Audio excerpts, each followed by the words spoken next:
Tämä jakso mahdollistaa Set Performance, moottoriurheilun uusi verkkokauppa ja myymällä Turussa. Set Performance tukemassa moottoriurheilun lahjakkuuksia. Käy tsekkaamassa www.setperformance.com radalla ja sen ulkopuolella. Tervetuloa kuuntelemaan Lahjakkuudet linjalla podcastin uutta jaksoa. Tänään meillä on vieraana tosi lahjakas ja todella lupaava formulakuski ja vielä turkulainen semmoinen Vilho Aatola. Ja tämä nuoresta iästä huolimatta Vilho on jo ehtinyt vakuuttaa aika monia moottoriurheilupiireissä ja nyt on aika tutustua itse kaveriin ja kuka tämä kuski on oikeastaan. Mä oon Vertti Uhtala ja mä juonan tämänkin jakson ja me ei päästy nyt, kun on pyhäpäivä ja vähän pääsiäistä, niin me ei päästy studioon, niin otetaan nyt tälleen videoyhteydellä Vilhon kanssa, niin ihan hienoa, että päästään vähän formulasta kuulemaan ja Vilho asiantuntijana pääsee vähän kertomaan siitä ja niin kuin omasta näkökulmastaan. Mutta hei, pidemmit puheitta, mennään suoraan jakson pariin ja toivotaan Vilho tervetulleeksi, niin tervetuloa Vilho. Kiitos. Miltä tuntuu olla podcastissa? Varmaan ensimmäinen podcast, missä olet. Joo, on just ensimmäinen podcast, että onhan tämä ihan hieno homma, että pääsee tämmöiseen mukaan. Joo, onko paljon jännitystä ilmassa? Vähän jännittää. Joo, onko noita aiempia jaksoja ehtinyt kuunnella? En mä paljon ole niitä ehtinyt kuunnella. Vähän yhtä sille aloituksen, mutta ei enempää. Joo, no mut äijä pääsee nyt itse vieraaksi, niin hieno juttu. Mitä äijällä kuuluu tällä hetkellä? Miten treenit, koulu, vapaa-aika, miten menee? Ihan hyvin menee.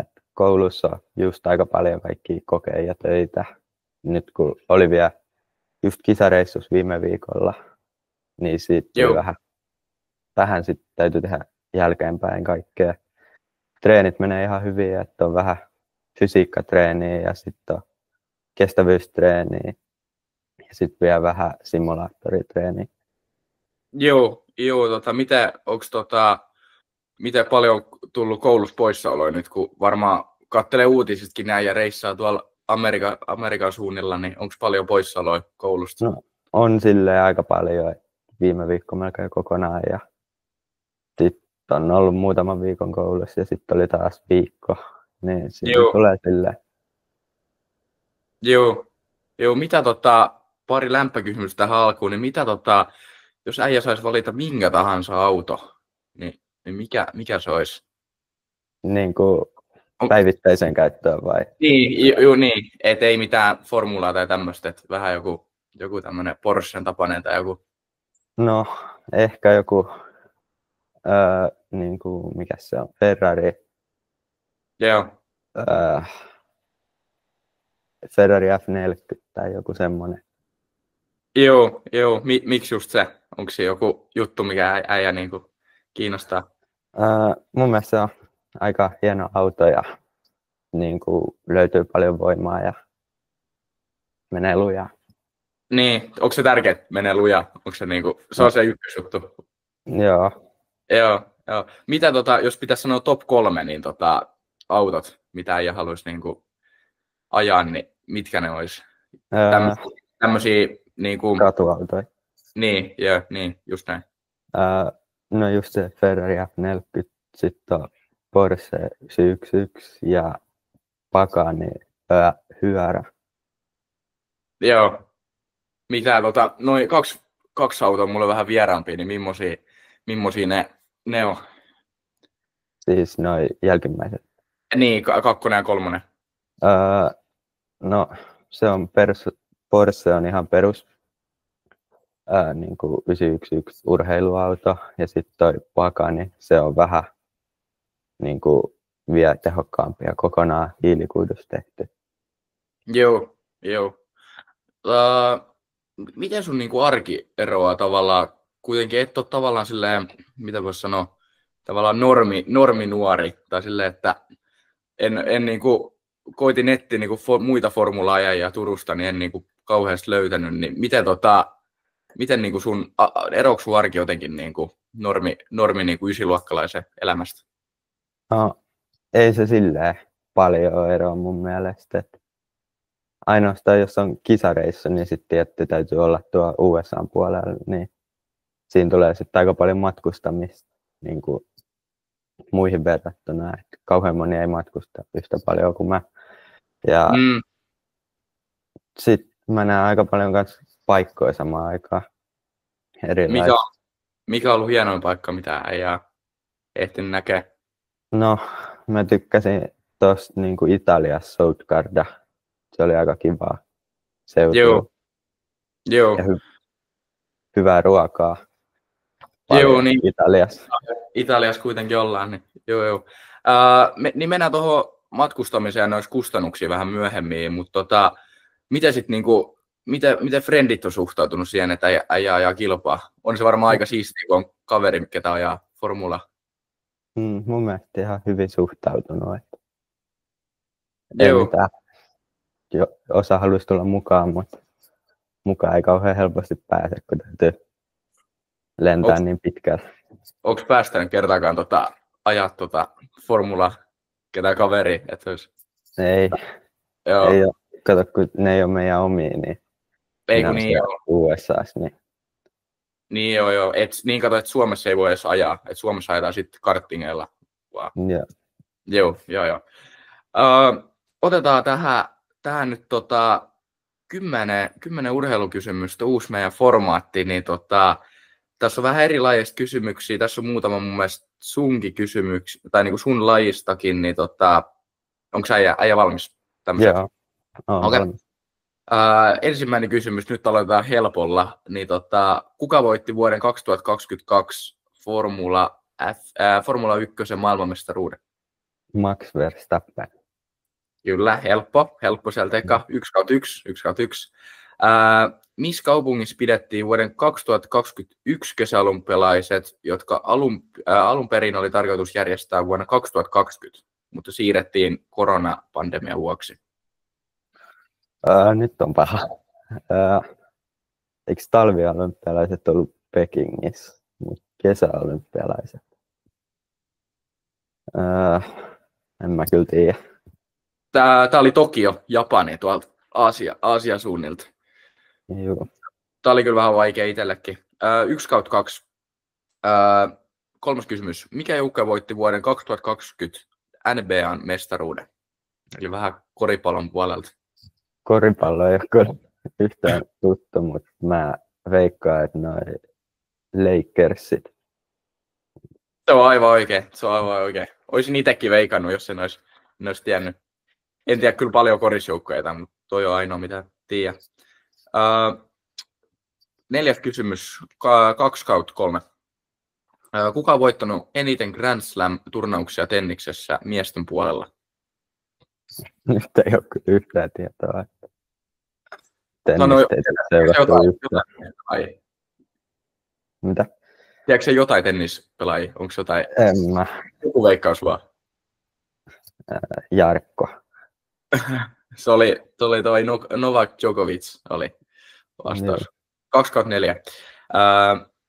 Seuraavaksi futista. Nyt on seuraavaksi futisaiheinen kysymys. Mikä maa voitti vuoden 2014 jalkapallon MM-kisat? Saksa. Kyllä, se tuli kuin apteekin hyllyltä. 3/5. Tämä on kysytty jokaiselta vieraalta. Ketään ei ole saanut mun mielestä tätä oikein. Tämäkin otetaan nyt metrin tarkkuudella. Niin mikä on miesten keihäänheiton maailmanennätys? Joku 110 metriä. Se meni vähän yläkantti. Se on 98 metriä. Se on, ei vielä ihan 100 metrisiä. 3/6. 7. kysymys. Mikä on jääkiekon maailmanmestaruuskilpailuiden, tai ketä maa on voittanut eniten lätkän MM-kultaa? Kanada. Kyllä, helppo. 4/7. 8. kysymys. Kuka voitti vuoden 2020 miesten jalkapallon Euro-turnauksen parhaan pelaajan palkinnon? Parhaan pelaaja. Niin, eli tämä Golden Boot. En mä vaan tiedä. Ei ole niin tuttu futispelaajat. Mä voin antaa vinkin. Se on mun mielestä maailman paras jalkapallon pelaaja. Ei ehkä tällä hetkellä, mutta niin kuin kaikkien aikojen paras. Olisiko Ronaldo? Kyllä, se on oikein. Eli onko se sitten 5/8 vai joku semmoinen? Joo. Äsken oli se Tokio mutta nyt on talviolympialaiset ja 2014. Missä kaupungissa pidettiin vuoden 2014 talviolympialaiset? Olisiko ollut Sochi? Oikein. 6/9. Viimeinen kysymys. Nyt on, jos tän saa oikein, niin pääsee sinne kärkikahinoihin näistä aiempien vieraiden mukaan. Kuka voitti, tai muuten paha tämä tenniskysymys. Kuka voitti vuoden 2018 Ranskan avoimen tennisturnauksen miesten kaksinpelin mestaruuden? Nyt ei ole yhtään mitään tietoa.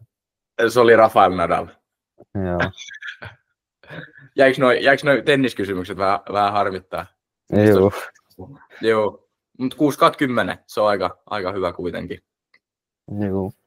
Mennään äijän aloitukseen. Mitä äijä aloittanut, niin mitä ja milloin sun niinku kiinnostus moottoriurheiluun syntyi? No joskus 2017 paikkeilla käytiin vuokra-autopaikassa kokeilemaan näitä karting-autoja iskän kanssa ja muutaman kerran ja sitten se tuntui ihan hyvältä ja sitten yksi iskän tuttu myi meille karting-autoja ja 2017 sitten vähän harjoiteltiin ja 2018 oli ekat kisat. Ja ne oli Sano se, jatka vaan. Joo, niin ne oli siis tässä Varsinais-Suomen alueella 2018 niin kuin ekat kisat ja sitten seuraavana vuonna mentiin vähän pidemmälle ja sitten olikin joku, missä oli kisoja ja sitten pikkuhiljaa vähän Eurooppaa ja nyt sitten Amerikan valloitukseen. Joo, just näin. Sanoit, että sulla myytiin karting, tai teidän perheellä myytiin karting-auto, niin muistatko paljon se maksoi? Vai 2017, niin siitä on kyllä aika paljon aikaakin. Mutta... Mulle ei ole yhtään tietoa. Joo, mutta varmaan kyllä, eikö ne aika paljon, ja niiden kaikki ylläpitoja, en mä ole varma, maksaako ne paljon? No, varmaan se hankinta joo, mutta ylläpito ei ole kauhean paljon. Joo. Miten sitten se eka ajokokemus? Oliko se niinku, mitä sä muistat siitä? Niinku tämmönen eka kerta ajamassa. Millainen niinku kokemus siitä on jäänyt mieleen? No, eka kerta. Mun mielestä eka kerta oli niinku semmoisella tandem-karting-autolla niinku joskus 2012 ehkä, että mä olin 3-vuotias silloin. Siitä ei paljon muistikuvia ole, mutta eikä siitä oikein ekastakaan kerrasta. En mä kauheasti muista, mutta on se hieno aja. Mitä oliko se jo niinku lapsen selvä, että tässä halutaan mennä pitkälle vai onko se niinku vahvistunut nyt viime vuosien aikana vai mitä? No enemmän vahvistunut niinku viime vuosien aikana, kun on alkanut pärjää aika hyvin. Niin... Joo. Oliko alkuaikoina paljon, niin kuin sanoit, että oli jotain alueellisia karttingkisoja, niin oliko niissä paljon kilpailijoita? Vai oliko oli niissä? Oli vai? Aika hyvinkin, että jopa 20 per kisa. Oho. Aika kova. Millainen oliko sulla niinku muita lajeja siinä formulan, niinku, tai ei formula, vaan kartingin ohella siinä nuorempana vielä? Joo, että mä oon pelannut vähän kaiken näköistä futista ja jääkiekkoa ja pesistäkin vähän ja sählyä ja uinut ja kaikkea semmoista tehnyt. Oli siinä aika paljon kaikkea, mutta sitten kun tää tuli, niin tää niinku oli mun mielestä hyvä ja sitten tätä jatkettiin. Joo, mikä siinä niinku sit, oliko siinä joku tietty juttu, mikä siinä kiinnosti sille enemmän kuin vaikka noihin muihin lajeihin vertaa? No, en mä oikein tiedä. Mun mielestä tää vaan tuntuu parhaalta, että on kivaa ja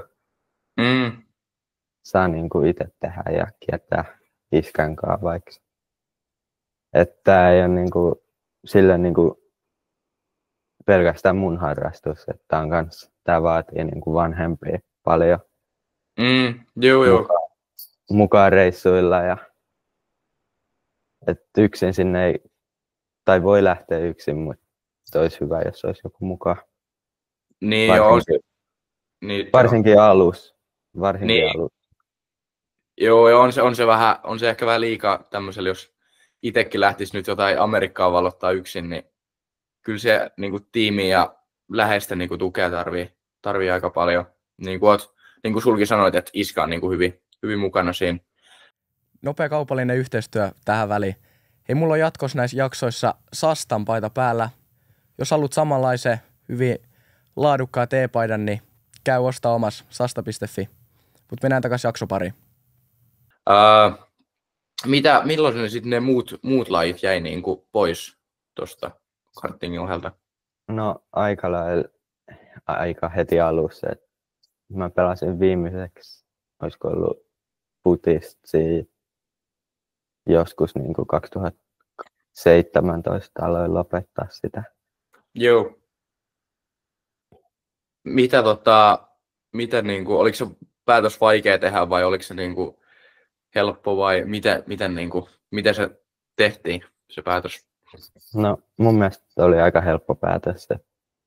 Mä en niin futiksesta välittänyt niin paljon kuin tästä. Joo. Mennään äijän vähän treeniviikkoon, niin millainen äijä treeniviikko on tällä hetkellä? Voit kertoa ihan maanantaista sunnuntaihin, että mitä kaikkea siellä kuuluu? No alkuviikosta on niinku yksi lihaskunto ja sitten loppuviikosta toinen ja sitten niinku viikonloppu yksi lenkki. Ja sitten aina välillä tuolla Seinäjoella on rakennettu semmoinen niinku ihan F1-tason simulaattori. Niin mä käyn aina välillä siellä niinku harjoittelemaan näitä uusia ratoja. Onko Turussa mitään simulaattoreja vai onko toi niinku ainoa koko Suomessa? No Turussa ei mun mielestä ole, mutta meillä on vähän semmoinen, ei niin hyvä tietenkään, mutta kotoa ratti ja polkimet, niin niilläkin pystyy vähän harjoittelemaan. Onko se kunnon simulaattori vai onko se semmoinen, niinku, onko se F1-pleikkapeli vai mikä? Ei, se on ihan kunnollinen. Niin joo, mutta löytyykö toi Pleikka 4 se ratti, tiedätkö mitä mä tarkoitan? Se. Joo, mulla oli se, mutta nykyään vähän parempi. Niin joo, ehkä se on parempi silleen, että ei ole enää vähän kovatasoisempi. Kuinka tarkkaan sä niinku tämmönen datakin on varmaan aika tärkeää sun niinku, vaikka noissa simulaattoritreenissä, niin kuinka tarkkaan sä seuraat semmosia juttuja? No, tuolla kun me ollaan ajamassa oikeassa elämässä, niin joka vedon jälkeen katsotaan niinku datat, verrataan omaa ja sitten tiimin kanssa keskenään verrataan dataa ja sitten katsotaan vielä video, mitä kaikkea voi tehdä paremmin. Joo, onko kehittynyt paljon noi niinku tulokset vai onko se pysynyt samana vai jopa huonontunut vai mitä sun mielestä? Mun mielestä on parantunut koko aika.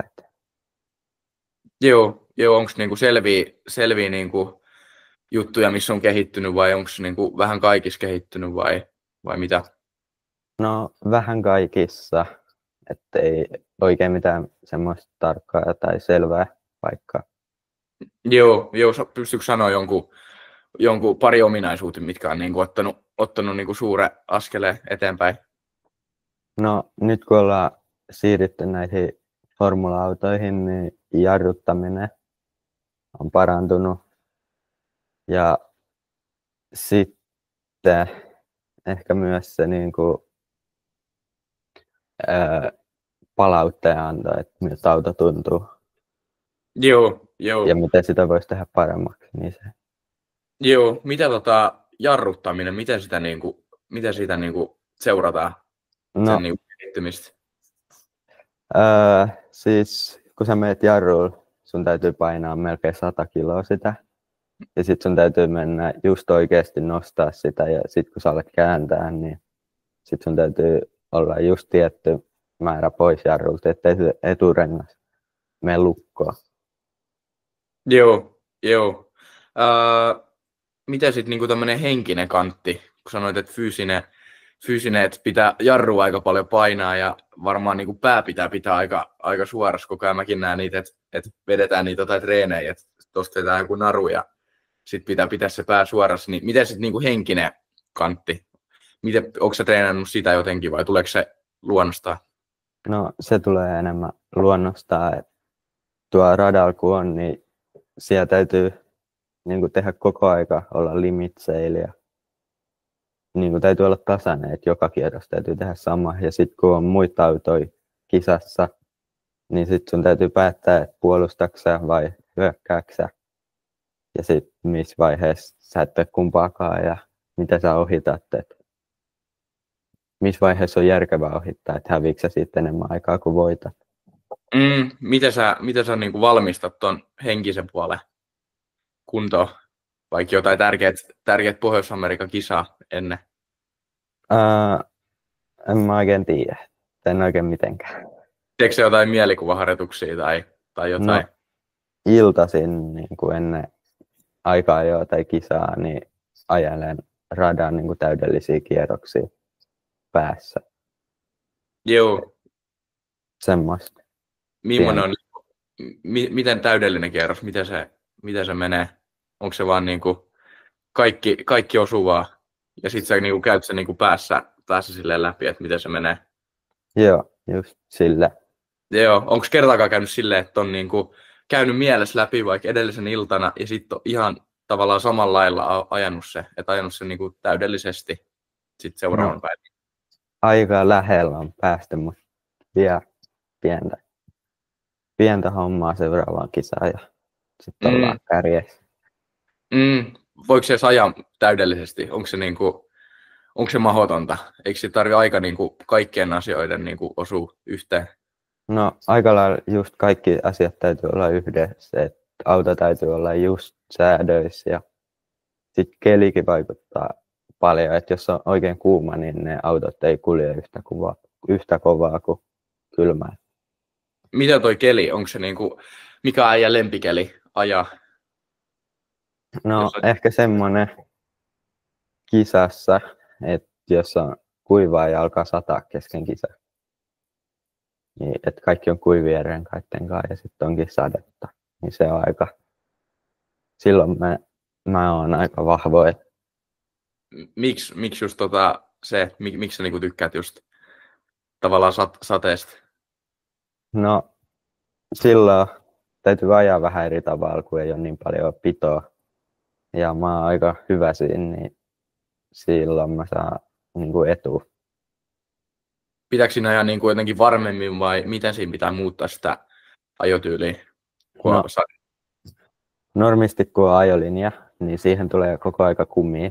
Ja sitten kun sataa, niin siihen jää vettä päälle, niin se on liukkaampi. Niin sun täytyy kiertää se ajolinja. Joo.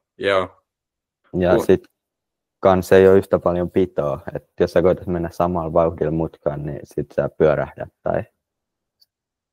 Joo. Onko toi niinku, tykkääks monikin formula-ajaja niinku tuollaiset sadekelistä vai onko se niinku tavallaan poikkeustapaus niihin muihin verrattuna? Se on aika lailla, ehkä puolet tykkää ja puolet ei. Että se on. Niin, että se on vähän niin kuin kokis tai Pepsi, vähän niin kuin semmoinen että mielipide. Niin, joo. Miten niin kuin kisan jälkeen, miten sä niin kuin analysoit sun niin kuin noi kisat? Sitten varmaan sitä analyysiä voi käyttää sit niin kuin treeniinkin, niin mitä siitä analysoidaan ja niin? No nyt vaikka tuo viime kisassa, niin jokaisen kisan jälkeen me mentiin meidän rekkaan ja katsottiin ajovalmentajan kanssa koko kisa läpi niin kuin siltä videolta, että mitä olisi voinut tehdä toisin. Mitä siinä oli parannettavaa sitten? No vähän ehkä jotkut ohitustilanteet. Joo. Jos täytyy mennä vähän eri tavalla. Niin. Joo, millainen on niin kuin täydellinen ohitus formulassa? Se vähän riippuu ja vaihtelee, mutta semmoinen varmaan, että sä tuut imussa, sit sä tuut ja jarrutukseen, sä menet myöhemmin jarrutukseen ja oot rinnalla. Ja sit tuot sisäpuolelle ja met ohi. Niin kuin. Joo. Mitä tuleeko noita tuommoisia ohituksia paljon vai onko ne harvinaisia vai mitä? No tuolla nyt viime kisassa oli aika vaikea ohittaa. Se on niin kuin vaikea rata ohittaa, mutta aina kun menee ohi, niin ne on melkein tommosia. Et mä en siis tiedä, että millainen on niin kuin täydellinen ohitus. Et se vähän riippuu. Joo. Eikö noissa ohitustilanteissakin eikö niistä tule eniten kaikki, ainakin noissa aikuisissa tulee niinku loukkaantumisia, eikö se ole? No joo, jos osuu, niin varmaan tässäkin tulee. Onko teidänkin kisoissa tullut jotain jo, että jollakin vähän kolhassu? No ei paljon. Niin Joo. Että aika turvallisia laitteita on. Joo, kuinka paljon se vauhti niinku eroaa niinku F1-sarjasta vielä? Että kuinka paljon siinä on niinku ero? No F1 ne menee jotain ehkä 340 kilsaa tunnissa ja nämä menee 225. Että on siihen vielä aika iso ero. No joo, mutta ei silleen kauheasti. Että kyllä se lähenee. Meneekö se siitä, että mitä vanhemmaksi menee, niin sitä niinku, kovemmilla autoilla saa ajaa? Joo. Joo. Milloin saa sitten, meneekö joka vuosi sitten, niinku, että seuraava vuonna taas vaikka 250 ja sitten on 280 vai miten se menee? No vähän silleen, että mä saisin nyt ajaa jo 2 isompaa luokkaa. Että siinä on niinku ikäraja, mutta jos sä oot yli sen ikärajan, niin sä voit silti ajaa. Että tuo munkaan ajelee yli 20. Oho. Mitä onko niissä huomaaks niin, että ne on niinku parempia vai onko ne ihan niinku samatasoisia? No, näkyykö se niinku ikäkokemus? Ikä ei silleen näin noissa. Moni niistä on aloittanut vasta, että mä oon aloittanut ennen niitä. Et silleen huomaa, että mä oon niinku nopeampi ja enemmän kokemus. Vaikka ne onkin vanhempia. Joo. Miten sitten tommonen, mitä äijän tiimi, sanoit, että se on tosi tärkeä, niin ketä kaikki siellä kuuluu? Sun niinku semmonen harjoitus ja kisa ja kaikki onko se jotain ravintoa tai jotain uniemmät ja kaikki, sano vaan ne kaikki tiimit, tai koko tiimi, mitä sulla? No siis tähän meidän vähän niin kuin Suomen tiimiin kuuluu tietty äiti ja iskä, ne hoitaa paljon ja sitten meillä on tämän Indy Junior Akatemian puolesta niin kuin Tero Palmroth on niin kuin entinen Indy-kuski itse. Ja sitten hän oli munkaan just pari kuukautta sitten niin yhdellä treenireissulla mukaan. Ja hänellä on niin kuin paljon suhteita, niin niitä avulla kanssa mennään eteenpäin. Ja sitten tuo Jenkkien puolella, kun meillä on siellä se D-Force-tiimi, niin siellä on kaikki mekaanikot, tosi paljon mekaanikkoja. Ja sitten on kisainssi, joka säätää sitä autoa tai niin kuin miettii, mitä sillä autolla tehdään, ja mekaanikko tekee ne muutokset. Sitten on vielä ajokoutsi, joka niin kuin katsotaan videoa ja dataa sen kanssa. Mitä sanoiko sen varikkotiimi, onko semmoinen vielä teidän iässä? Semmoinen, mikä parissa sekunnissa vaihtaa renkaat ja kaikki? No just nämä mekaanikot ja kisainssit, ne ei ihan 2 sekunnissa vaihda niitä renkaita, mutta... Onko se ennätysaika niillä? Ennätysaikaa en usko, tai mä en tiedä, mutta joku ehkä 20 sekuntia menee. Joo. On sekin aika nopea. On. Kuinka monta niitä on siinä? Niitä saa olla maksimissaan 3. Okei. Eikö F1 siis siellä on niinku, saattaa olla joku 12kin vaikka? Niillä on aika paljon, että 3 per pyörä ja edes ja takaa, että niitä on melkein 20 siellä. Joo. Ketä on äijän lempikuljettaja? Onko se ollut sama formulakuski niinku koko ajan vai onko se muuttunut? No, mun lempikuljettaja on ollut niinku Kimi Formula-ys, mutta nyt kun se ei enää aja, niin en mä oikein tiedä ketä. Jos jos yksi pitäisi sanoa, niin ketä olisi semmoinen, seuraatko edes niin kuin, tällä hetkellä niin kuin F1? Kyllä mä katon aina kun on aikaa niin noita kisoja, mutta en mä oikein tiedä nykykuskeista ketä on mun lemppari. Mikä olisi sitten unelmatalli, mihin äijä haluaisi päästä? En mä oikein tiedä, ehkä McLareni. Miksi just se? Eikö niillä ole aika nopeita autoja? No nykyään on, mutta mä oon pitänyt niistä ihan melkein alusta asti, kun mä aloitin tänne. Vaikka niillä ei ole ollut nopeita autoja, mutta mä oon tykkännyt siitä niin kuin oranssista väristä niin kuin noissa autoissa, että ne näyttää hienoilta. Joo. Minkä värinen äijällä on itse toi oma formula? No se on semmoinen sininen, jos on valkoista. Ja sitten pienet oranssit kohdat.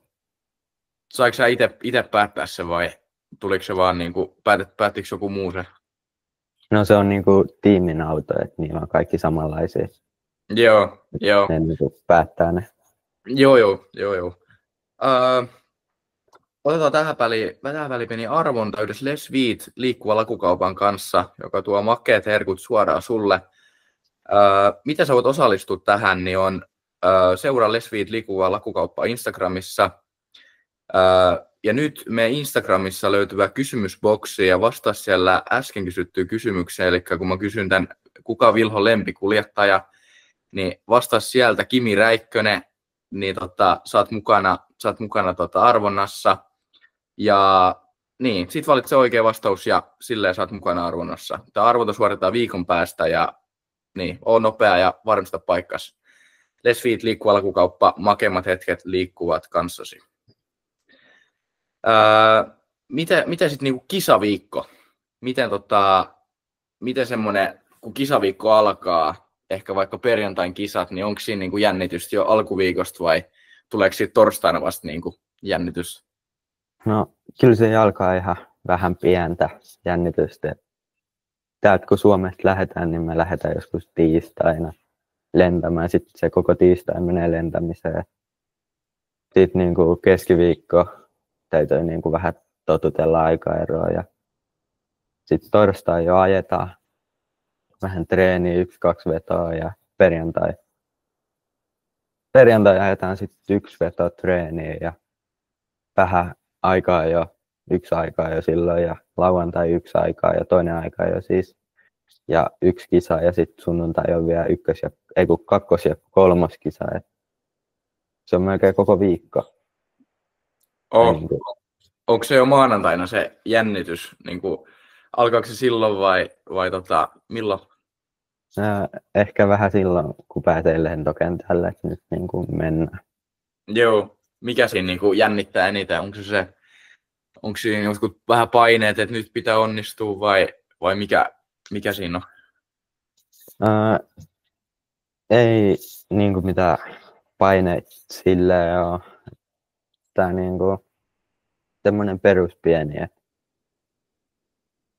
niin kuin, nyt on kisa ja mennään. Mutta semmoinen on kyllä hyvä olla semmoinen pieni, että sit niinku, se kertoo siitä, että välittää siitä jutusta, mitä tekee. Miten sitten niinku, kuinka paljon sä suunnittelet sun kisan niinku, taktiikkaa ennen sitä varsinaista kisaa? No ei paljon, että vähän miettii pari tapaa, että mitä lähdössä saattaa käydä, että ottaako toi huonon lähön vai mistä pääsee ykköskurvi, meneekö ulkoot vai sisältä vai keskeltä. Mutta sitten se kisa voi vaihtua niin paljon, että jos ajakin yksin tai jos on iso niin kuin, paljon autoja ympärillä tai jos tuleekin safety car, niin se voi vaihdella tosi paljon. Mitä vaikka viime kisaan, niin mitä sä siihen, pystyykö paljastamaan jotain, että mitä taktiikoita sulla oli siihen niin kuin punottu? No siihen mä vaan koitin ottaa mahdollisimman hyvän lähön ja päästä vähän ulkokautta yhden ohi ja sitten mä pääsinkin siitä aika hyvin. Sitten tuli mahis päästä vielä toisesta ohi siinä lähdössä niin kuin seuraavaan kurviin, niin sitten mä menin, että ei mulla niin kuin sen niin kuin paljon suunnitelmia ole. Kun kaikki voi vaihtua niin paljon yhtäkkiä. Joo. Millainen reaktio silloin on, jos äijä on tehnyt tai niinku tiimin kanssa tehty kunnon kisasuunnitelmaa ja sitten kunnon valmistautuminen tehty, voi olla viikko ennenkin aloitettu ja sitten on kisa ja menee ihan niinku plörinäksi, niin mitä äijä reagoi sit siihen? En mä tiedä, kun ei ole ikinä käynyt tolleen, mutta kyllä mä luulisin, että ei kauhean hyvä fiilis olisi. Onko se ollut pelkkiä hyviä kisoja vaan? No ei nyt pelkkiä hyviä kisoja, että tuossa viime kisassa kävi vähän harmittavasti ekassa aikaa, jos mä olin 3, mutta sitten tiimi oli vähän mokannut se painojen määrä ja olikin vähän alipainoa, niin sitten täytyykin lähteä viimeisestä. Joo. Ei se sitten kauhean hyvä fiilis ollut, mutta siitä niinku täytyy vaan niinku keskittyä seuraavaan, että jos jää miettiä pitkäksi aikaa menneitä, niin sitten ei pääse eteenpäin. Joo, just näin. Miten sä sit kun se itse kisapäivä on niinku ajettu jo kaikki ajolähöt ja sitten niinku oikeasti on kisa, niin miten sä pidät sen fokuksen? Suljeeko sä varmaan moni formulakuski sulkee sen muun maailman pois, niin miten sä mikä sulla on tapana? No ei paljon mitään. Mä menen autoon ehkä vähän aikaisemmin kuin muut, minuutin, pari. Ja sitten mä siihen hetkeen istun ja keskityn. Onko mitään musiikkia tai jotain tämmöistä? Monella mun vierailla on ollut, että joku musiikki, kuuntelee jotain rockia tai jotain, että saa itsensä hereille. Onko sulla mitään tämmöistä? Mulla ei ole mitään tämmöistä. Joo. Mitä sitten tämmöinen henkisen puolen tärkeys, niin kuinka paljon, mitä sanoisit, osaisitko prosenteissa jakaa, että kuinka paljon formulassa on se henkinen puoli on, että osaako että henkinen puoli ja fyysinen puoli, niin pystyykö niillä antaa prosentit? No henkinen puoli on ehkä joku 80%, että se on tosi paljon. Joo. Et kaikki koko kisa on melkein sitä. Onko sulla omasta mielestä hyvä henkinen puoli vai mitä? Mun mielestä mulla on aika hyvä henkinen puoli. Onko se aina ollut vai onko se kehittynyt tässä vuosien varrella? No aluksi ei ehkä mikään paras, mutta kyllä se kehittynyt aika paljon. Joo. Hei, mennään siinä kustannuksiin. Varmaan aika monen vierasta kiinnostaa, että miten formula-harrastus maksaa, niin se tunnetaan aika tosi kalliina lajina. Niin mikä osa-alue vie suurimman osan siitä budjetista? No suurimman osan menee tiimimaksuihin ja kisamaksuihin ja renkaisiin ja siinä aika lailla. Paljon kisamaksua on, jos haluat osallistua jonkin Pohjois-Amerikan, niin onko se tosi paljon? Mä en tiedä, mutta kyllä se varmaan tuhansissa liikkuu helposti. Joo, aha. Onko sulla alusta asti ollut, tai on varmaan pitänytkin olla, niin millaisia tukijoita sulla on ollut tuossa kustannollisesti tuossa formulassa? No ilman tukijoita me ei oltaisi tähän asti päästy, että ne on tosi tärkeitä ja meillä on ollut erilaisia yrityksiä ja yksityishenkilöitä. Miten perhe sit? Onko se onko se joutunut tekemään jotain vaikeita päätöksiä vai mitä? No ei mun mielestä vie. Joo. Vie aika paljon aikaa ja rahaa koko homma. Joo. Onko yhtään tietoa, että kuinka paljon voisi yksi vuosi maksaa? Kuinka paljon yksi vuosi formula harrastamista maksaa? No jos on kaikki testit, kisat, matkustaminen, ruoka, ajovarusteet, niin se on ehkä jossain 500 000 paikkeja. Paljon tosta osasta niin kuin sponsorit maksaa? No, ei meillä ole sitä kaikkea vielä. Niin. Suurimman osan ainakin Joo. nyt lähes 95% mä veikkaan. Joo. Onko se itse ollut niinku tekemässä jotain yhteistyötä niinku jotain mukana? Mä katsoin, että sulla ainakin olisiko ollut Motonetti tai joku ainakin siellä, niin onko se ollut niiden kanssa niinku tekemässä jotain yhteistyöjuttuja paljon? No on paljon, että meillä oli muutama vuosi sitten oli semmoinen karting-tapahtuma, että kutsuttiin kaikki yhteistyökumppanit sinne. Ja niin kuin mä vähän opetin, miten me ajetaan. Ja sitten tietty käynyt tapaamassa monia. Pesikö äijä siellä ne muut yhteistyökumppanit ihan kartingissa vai miten kävi? Kyllä, niin saattoi käydä vähän. Joo. En yllättynyt kyllä mä näkisin tonne, että äijä voittaisi. Onko se niin kuin, jos joku nyt haluaisi aloittaa niin kuin formulan, niin pystyykö se vaan niin kuin aloittaa vai mitä siellä niin kuin tarvii? Tarvitsetko se tosi paljon niin kuin rahaa? No rahaa tietty ja mä en ehkä ihan suoraan aloittaisi formulasta, että kävisi niin kuin kartingin monta vuotta etukäteen ajaa. Niin, että ei suoraan formulaa. Ei mun mielestä kannata. Niin, joo, sitten voi tulla ehkä vähän huonoa jälkeä, jos vetää semmoisen kalli auto. Kuitenkin ei, ehkä kannattaa vähän kartingissa eka harjoitella. Vähän niin kuin golfissa, että kannattaa mennä eka rangeille ennen kuin menee kentälle, ettei lyö muut niin pallolla päähän. Miten onko se ainoa formulakuljettaja Suomessa? Mä en ainakaan löytänyt ketään muuta, ketä ajaisi Suomesta. No en mä ainoa, että on muutama muu, mutta varmaan ehkä 3. Muita mä en tiedä.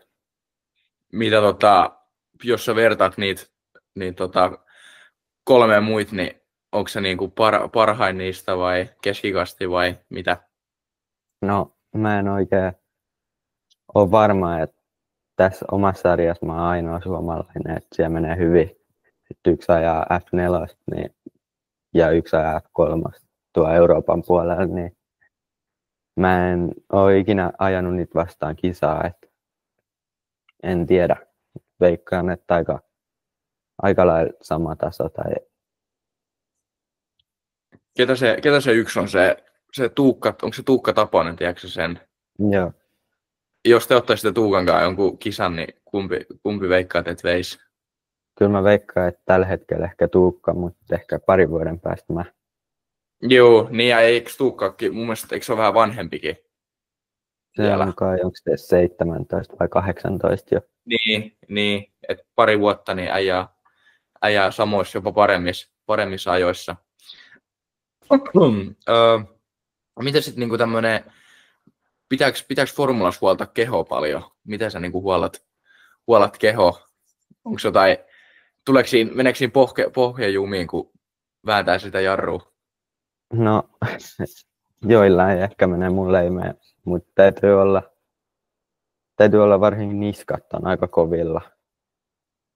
Onko sulla paljon hartiakipuja ollut? Ei tai ole. Ei ole?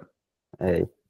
Joo. Entä sitten niinku entä uni ja ruokavalio, kuin iso osa ne on ollut?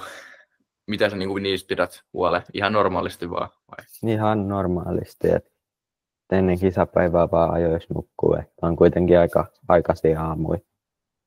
Joo. Onko jos ajaa tosi paljon, vaikka on joku kisa ja sitten siinä on tosi monta kierrosta ja pitkä aika kun pitää ajaa, niin onko huomaako sen jälkeen, että on niinku paikat niinku jumissa, että joutuu oikeasti vähän niinku venytellä jotain? Vähän ehkä huomaa, että on paikat väsynyt, ei ehkä niin paljon jumissa, mutta niinku väsynyt. Kuinka kauan ne kisat voi kestää niinku parhaimmillaan? No, kuinka kauan siinä on niinku rasituksessa?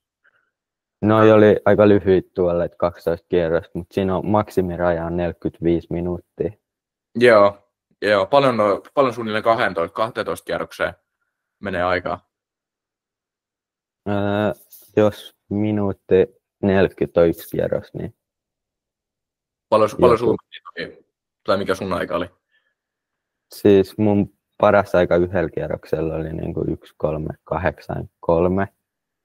Joo. Mut siis kisassa on niinku sekunnin ehkä hitaampi, mut siis koko kisa ehkä joku 20 minuuttia. Joo, niin joo. Et ei ole ihan se maksimiaika. Ei oo. Joo. Miten niinku tulevaisuus ja tavoitteet? Missä äijä näkee itses vuoden päästä? Onko mitään semmoista? No mä toivoisin, että oltaisiin päässyt siihen USF 2000-sarjaan, eli yhteen ylempään. Ja sitten siitä Indy-polkua pitkin niin kuin Indykaari ja Indy 500. Pitääkö siihen niinku jatkaa samaa tekemistä vai kehittää jotain tiettyä nyt ominaisuutta vai mikä se on niinku salaisuus, että pääsee vuosi sitten tai niinku vuoden päästä pääsee sinne, mihin äsken puhuit? No aika lailla samaa tekemistä jatketaan, että vielä vähän täytyisi rahaa saada tähän kauteen. Joo. Yes. Miten sitten viiden vuoden päästä siihen? No, äijä on sitten aika yli 20 heppu, niin mitä silloin? Onko se F1 ajaa? No, se on vähän vaikea sinne päästä, niin kun on niin moni ketä haluaa, mutta 5 vuoden päästä ehkä Indykaari, Indy 500 aika lailla, jos kaikki menee nappiin. Mitä F1 pääsee? No, mä en tiedä oikein, täytyy olla niinku paras F2 tai... Niin, että sun pitää olla ekan sun pitää olla F4 paras, sit sä pääset F3 ja sit F3 paras, sit pääset, se meneekö se niinku tolleen tavallaan? Vähän sillä, niin. Mitä jos sä mikä se sarja olikaan, mitä sä tällä hetkellä? No mä ajan USF Juniors, joka on niinku Amerikan F4, se on, mut sitä polkua niinku kun menee niitä USF 2000, USF 2000 Pro, Indy Next ja sitten on IndyCar, joka on niinku vähän niin kuin Amerikan F1. Joo, eli nyt jos sä voitat vaikka ton oman sarjan, niin onko se sitten mikä se on, mihin sä pääset? USF 2000. Joo. Mikä olisi jos ihan täydellisesti menisi kaikki, niin kuin nopeasti olisi mahdollista olla F1 ajamassa? Mä en oikein tiedä, kun tuolta Amerikasta on vähän haastavampi päästä F1. Ehkä sit, jos menee IndyCarissa voittaa sen muutaman kerran, niin sitten ehkä joskus 8 vuotta. Joo. Mikä on sitten äijä suuri unelma? Mihin kaikki työ tähtää? No, mä haluaisin ajaa Indy 500, joku ehkä Le Mans 24H ja semmosia isoja kisoja. Esim. Daytona 24H kanssa. Sitten just F1:stäkin olisi hieno päästä ajaa, mutta se on vielä aika kaukaa. Mutta pystytkö sanoa, että onko se onko se tavallaan koko ajan vuosi vuodelta menossa tavallaan lähemmäksi sitä, että onko se oikeasti että se ei ole enää tavallaan semmoinen kaukainen tavallaan haave, että ei voi saavuttaa, että se on todellistuuko se koko ajan vai mitä? No koko ajan ehkä vähän lähemmäs, mutta on se vielä aika erittäin kaukaa. Joo. No mutta me uskotaan, että äijä joku päivä nähdään siellä F1 radoilla ja pääsee telkkarista seuraamaan, kun painaa siellä vähän Lewis Hamiltonin ja Max Verstappenin rinnalla ohi. Mikä on tärkein neuvo, jonka sanot nyt tämmöiselle nuorelle kuljettajalle? Tai mikä on tärkein neuvo, minkä antaisit itsellesi tällä hetkellä? Ehkä, että ei saa luovuttaa. Miksi just se? Se on kyllä aika tärkeä, mutta otaks vähän avata sitä? No kisassakin voi käydä, vaikka se tulee kolari ja sitten onkin viimeisenä, mutta niin kuin, silti jos sä vaan jatkat, niin silti sä pystyt niin kuin, nousemaan sieltä. Et mulla oli 21 vuonna kävi niin, että ei niin kuin, yhtä lähtöä päästy ajaa ja sitten oli 20 sieltä lähtöä viimeiseen kisaan ja silti mä pääsin podiumille, että olin 3. Et mä en silloin luovuttanut, vaikka mä olinkin perällä, niin siinä se nähtiin, että kyllä sieltä pystyy nousemaan.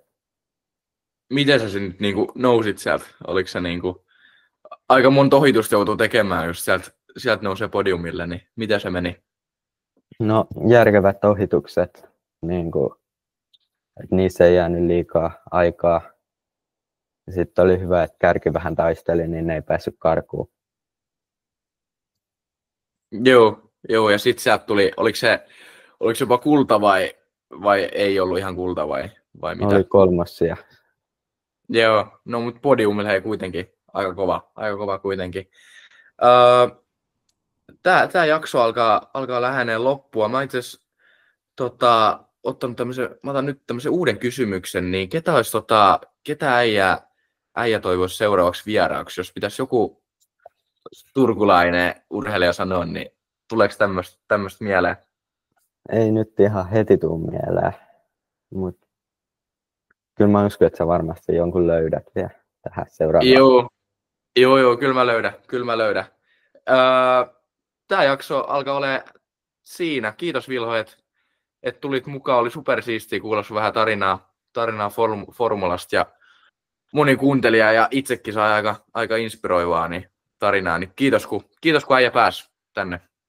Kiitos, että sain tulla mukaan. Joo, oli kyllä nätti jakso ja äijä oli kertomassa formulasta, niin täällä oli aika eksoottinen laji kyseessä, niin hienoa, että pääsit kertomaan. Niin kiitos myös kaikille kuuntelijoille ja menkää seuraamaan Instagramissa Lahjakkuuden linjalla podcastia ja tää varmaan tulee YouTubenkin tää jakso, niin käykää katsoa sieltä Spotify lisäksi ja jes, tää jakso 15 alkaa olla siinä. Kiitos Vilho ja jes, me nähdään seuraavassa jaksossa. Se olisi moro.